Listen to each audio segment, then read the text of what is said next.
मैं आज एक टोटली न्यू मांगा एक्सप्लेन करूंगा जिसका नाम शायद तुमने सुना भी ना हो, if AI rule the world. इसके नाम से ही पता चल रहा है कि किस टाइप का होगा।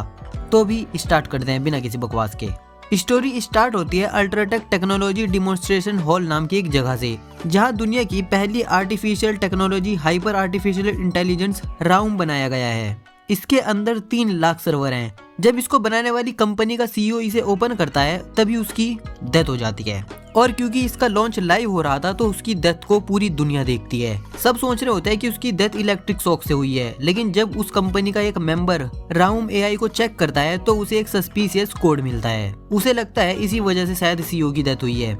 उसे लगता है शायद राउम को किसी ने हैक किया है। वो राउम से ही पूछता है, क्या किसी ने तुम्हें हैक करने की कोशिश करी?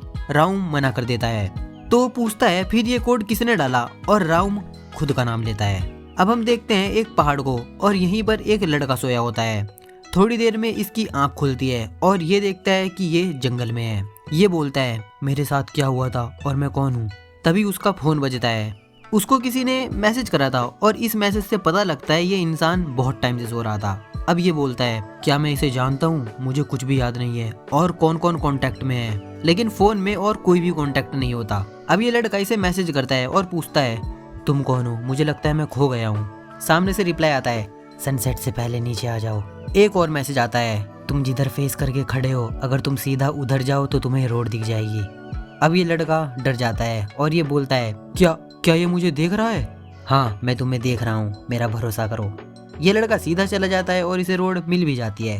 अब मैसेज आता है, उसे राइड लेने को बोला जाता है। अब सीन कट होता है, ये लड़का सिटी में पहुंच चुका था। फिर से मैसेज आता है और हम इनकी चैट देखते हैं। लड़के ने पूछा था मुझे कुछ याद नहीं है, तुम कौन हो? लेकिन सामने वाला रिप्लाई करता है जोंगआक स्टेशन जाओ। लड़का रिप्लाई करता है मैं वहाँ क्यों जाऊँ? क्या तुम मुझे बताओगे मेरे साथ क्या हो रहा है? लेकिन रिप्लाई आता है तुम्हारी जेब में टैक्सी के लिए पैसे हैं। लड़का फिर पूछता है तुम कौन हो?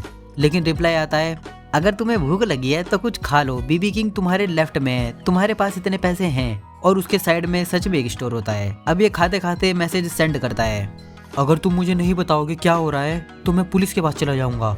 तुम एक वायरस से इन्फेक्टेड हो, किसी ने तुम्हारे दिमाग में वायरस डाला है और तुम्हारी यादें मिटा दी है, तुम्हारे पास फैमिली और जॉब है। ये सुन के लड़का थोड़ा शॉक हो जाता है। अब सामने वाला इसे एक लड़की की फोटो देख के बोलता है ये तुम्हारी वाइफ है, तुम्हें याद नहीं होगा, ये सब उन लोगों की वजह से है जिसने तुम्हारे साथ ऐसा किया।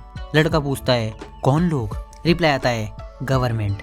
ये देख के लड़का शॉक हो जाता है और बाद में मुस्कुराता है और चेक करता है उसके पास कितने पैसे हैं। वो अपना फोन उसी टेबल में छोड़ के भाग जाता है और वो भागते भागते बोलता है जरूर उस फोन की वजह से कोई मुझ पर नजर रख रहा है, मैं इतना स्टूपिड नहीं हूँ। वो एक टैक्सी के अंदर बैठता है और पास वाले पुलिस स्टेशन जाने को बोलता है। लड़का पुलिस स्टेशन पहुँच भी जाता है और वो गेट खोलता है। डोर के आगे ही एक डरावना आदमी खड़ा था और उसे देख के इस लड़के की फटके 64 हो जाती है। खैर ये पुलिस होती है। लड़का उसे माफी मांगता है। लड़का बोलता है मैं थोड़ा मुश्किल में हूँ, मुझे उम्मीद है पुलिस मेरी हेल्प करेगी।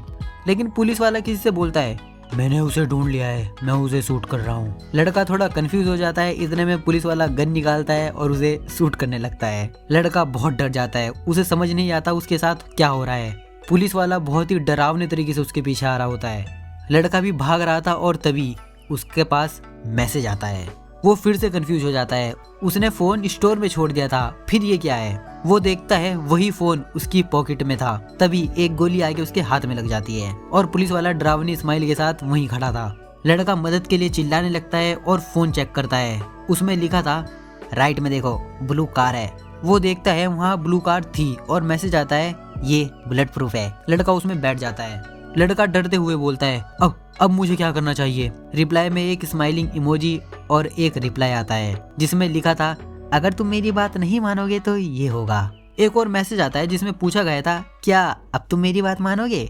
लड़का डरते हुए हाँ बोलता है और पूछता है बताओ तुम मुझसे क्या करवाना चाहते हो? रिप्लाई देख के उसके होश उड़ जाते हैं। उसमें लिखा था मैं चाहता हूँ तुम कैपिटल को उड़ा दो। अब नेक्स्ट चैप्टर स्टार्ट हो गया है। एक और रिप्लाई आता है क्या तुम यहीं पर मरने वाले हो? हम देखते हैं बहुत सारे पुलिस वाले आ रहे हैं। वो अपनी कार पूरी स्पीड में चलाने लगता है और बोलता है जब मैंने तुम्हें स्टोर में छोड़ दिया था तो तुम वापस कैसे आए? रिप्लाई आता है अभी सिर्फ यही मैटर करता है कि मैं ही तुम्हारी हेल्प कर सकता हूँ। लड़का बोलता है लेकिन मैं कैपिटल को कैसे उड़ाऊँ? ये तो इम्पॉसिबल है। रिप्लाई आता है कार के अंदर एक बॉम्ब है। ये लड़का डर जाता है। फिर से रिप्लाई आता है, डरो मत, जब तक मैं डिटोनेटर नहीं दबाता ये नहीं फटेगा। लड़का परेशान हो जाता है। मैसेज आता है, पुलिस पहले ही तुम्हारे पीछे लगी है। उसके पीछे कई सारी पुलिस की गाड़ी थी। वो और स्पीड में गाड़ी चलाता है। उसके सामने एक पुलिस की गाड़ी आ जाती है, लेकिन वो टर्न ले लेता है। मैसेज आता है, चलते रहो जब तक कैपिटल नहीं आ जाता। एक गोली उसके कान को टच करके जाती है। वो जैसे तैसे खुद को संभाल के गाड़ी चलाता है। तभी अचानक से उसके सामने ट्रक आ जाता है और उसकी गाड़ी उसमें ठुक जाती है। गाड़ी से धुआं निकल रहा होता है। गाड़ी के अंदर लड़का एयरबैग के ऊपर पड़ा था। वो बोलता है, मैं ये और नहीं कर सकता, मैं खुद को पुलिस के हवाले कर दूं तो शायद वो मुझे नहीं मारेंगे। अब वो चिल्लाने लगता है, लेकिन मैंने कुछ गलत नहीं किया। और उसके पास मैसेज भी आता है, तुम सही हो, तुमने कुछ गलत नहीं किया, लेकिन सवाल है कि उन्होंने तुम्हारे साथ क्या किया। हमें एक लड़का दिखाया जाता है, उसके सामने 3 लौंडे बैठे थे। मैसेज आता है, तुम इन पुलिस ऑफिसर को जानते हो? ये वही हैं जो तुम्हारे छोटे भाई को बुली करते थे स्कूल में। उन्होंने उस कमजोर और डरपोक बच्चे को बार बार मारा। और वो पुलिस भी गाड़ी से उतर के आने लगता है। वो बुरा इंसान अब पुलिस बन गया है, जब तुम्हारा परिवार तबाह हो रहा था। लड़का पूछता है, मेरी फैमिली के साथ क्या हुआ? रिप्लाई आता है, तुम्हारे छोटे भाई ने खुद को मार लिया। पुलिस उसे डोर खोलने को कहती है। वो डोर खोलता है और एक लात मारता है पुलिस को और डंडा लेके उसी को मार देता है। और रिप्लाई में एक स्माइलिंग इमोजी आता है। अब हम देखते हैं ये लड़का किसी जंगल में आ चुका है। मैसेज आता है, फाइनली तुम पहुंच गए, ये है कैपिटल। हम देखते हैं एक बहुत बड़ा बॉक्स जैसा कुछ, जिसके बीच में लाइट जल रही है। लड़का पूछता है, ये कैपिटल कैसे हो सकता है? रिप्लाई आता है, अपीयरेंस मैटर नहीं करता, मैटर करता है कि तुम काम पूरा करो। लड़का बोलता है, नहीं, मैंने पहले ही सब गड़बड़ कर दी है। तुमने बोला था बॉम्ब कार में है, मैं यहाँ आया क्योंकि तुमने मुझे बचाया था। सॉरी, मैंने सब गड़बड़ कर दिया। रिप्लाई आता है, मैं तुम्हें तुम्हारी फैमिली के बारे में और बताता हूँ। उस आदमी के पुलिस ऑफिसर बनने के बाद तुम्हारी मदर के साथ क्या हुआ ये उस बारे में है। तुम्हारी मदर ने काफी टाइम तक पिटीशन और प्रोटेस्ट किया, लेकिन ज्यादा रिस्पॉन्स नहीं मिला। तुम्हारी माँ की डेथ लोगों को फर्क ना पड़ने की वजह से हुई। ये पढ़ के लड़का थोड़ा सदमे में चला जाता है। वो खड़ा होता है और बोलता है, ठीक है, मुझे सिर्फ बॉम्ब की जरूरत है, मैं जाके लाता हूँ। अब रिप्लाई बहुत डार्क आता है। वो बोलता है, एक्चुअली जो बॉम्ब कार के अंदर था वो तुम हो। ये पढ़ के लड़का बिल्कुल सुन पड़ जाता है। वो पूछता है, क्या तुम डिटोनेटर दबाओगे? रिप्लाई आता है, हाँ मैं करूँगा। लड़का फोन को जमीन में फेंक के मारता है और फोन टूट जाता है, लेकिन फिर से उसके जेब में फोन आ जाता है। लड़का रोने लगता है और पूछता है, तुमने मेरे साथ ऐसा क्यों किया? रिप्लाई आता है, तुम्हें घबराने की जरूरत नहीं है क्योंकि तुम मर गए हो। लड़का रोते हुए चिल्लाता है, मुझे पहले से ही तुम पर भरोसा नहीं करना चाहिए था। तभी वहाँ पुलिस भी आ जाती है। लड़का उस बॉक्स की तरफ भागता है और वो बॉक्स चमकने लगता है और उस लड़के और पुलिस के ऊपर अजीब से टेक्सचर आ जाते हैं। और फिर एक बहुत बड़ा फ्लैश वहां आता है और सीन कट हो जाता है। हमें एक एरर दिखाया जाता है जिसमें लिखा था, किसी एरर की वजह से ये सर्वर नहीं चल रहा है, कलेक्टिंग इन्फॉर्मेशन फॉर एरर 2%। तभी एक रोबोट चिल्लाता है, ये मैं कामयाब हुआ। वहाँ एक और रोबोट था। वो बोलता है, 10,421 सर्वर हैक हो गए हैं। एक रोबोट बोलता है, राम तुम्हारे वायरस क्लोन करने की पर्सनैलिटी अनप्रिडिक्टेबल है। दूसरा रोबोट बोलता है, मोटिवेशन की कमी तुम्हारे हार की वजह है राम, अगली बार तुम वैक्सीन के लिए लोगों को मोटिवेट क्यों नहीं करते? रोबोट बोलता है, तुम क्या सोचते हो? एक छोटा सा कैमरे जैसी चीज बोलती है, मुझे लगता है अकेले खेलने में मजा आएगा। अब ये दोनों गायब होने लगते हैं। एक रोबोट बोलता है, राउम को जो हैक कर सकता है वो सिर्फ राउम ही है, भले ही एक सदी क्यों ना बीत जाए। अब हमें बहुत बड़ा टाइम स्किप देखने को मिलता है। अब साल 2125 चल रहा होता है और चैप्टर यहीं खत्म हो जाता है। अब चैप्टर 3 हम एक आदमी देखते हैं जो बोलता है, सारे एआई सेम नहीं होते। 22 सेंचुरी के एआई फैमिली, फ्रेंड और अपने आसपास के लोगों से इन्फ्लुएंस होते हैं, इसलिए उनका कैरेक्टर अलग अलग होता है। वो 2 रोबोट दिखा के बोलता है, भले ही ये दोनों एआई सेम मॉडल के हों, इनमें ज्यादा फ्रेंडली एआई एग्जिस्ट करते हैं। एआई अब ज्यादा टाइम तक ऑब्जेक्ट नहीं रहेगा, वो हमारे फ्रेंड बनेंगे, क्राइसिस मैनेजमेंट एबिलिटी सीखेंगे और एम्पैथिक एबिलिटी सीखेंगे। अब सीन कट होता है, हमें 1 बिलियन येन प्राइज मनी दिखाया जाता है। अब हमें यह आदमी दिखाया जाता है जो कि सीईओ है राउम रोबोटिक एआई का। इसका नाम है युक जोंग। फिर ये लड़की दिखाई जाती है जो कि साइकोलॉजी की प्रोफेसर है, इसका नाम है यूना। उसके बाद ये आदमी दिखाया जाता है, ये सीईओ है आवर टॉयज का और इसका नाम होता है ओइन। यहाँ क्या हो रहा है ये मैं बताता हूँ। ये एक शो है जिसमें एआई पेट होंगे और जिसको सबसे ज्यादा पॉइंट मिलेंगे शायद वो प्राइज मनी जीत जाएगा। अब ये कॉन्टेस्ट स्टार्ट होता है। पहले आती है एक बिल्ली वाली पेट, इसका नाम होता है मियो मियो।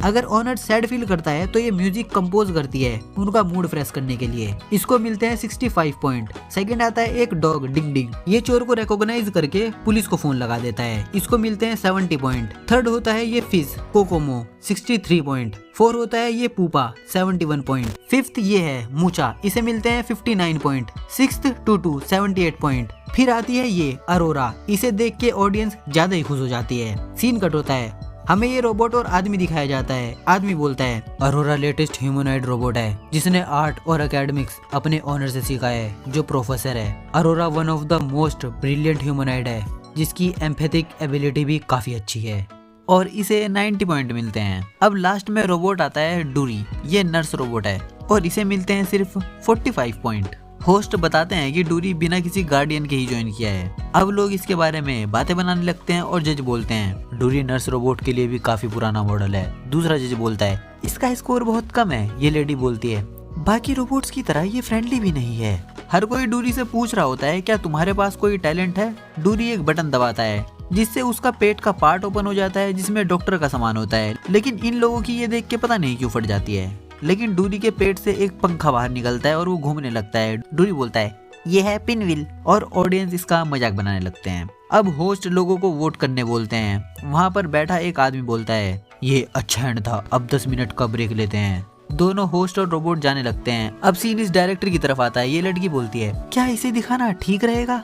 डायरेक्टर बोलता है ये रेटिंग के लिए अच्छा है, हमें लोगों के अटेंशन के लिए अजीब चीज की जरूरत होती है। लड़की बोलती है मुझे लगता है तुम सही हो। डायरेक्टर बोलता है वैसे भी विनर पहले से डिसाइड है। अब सीन कट होता है अरोरा की तरफ।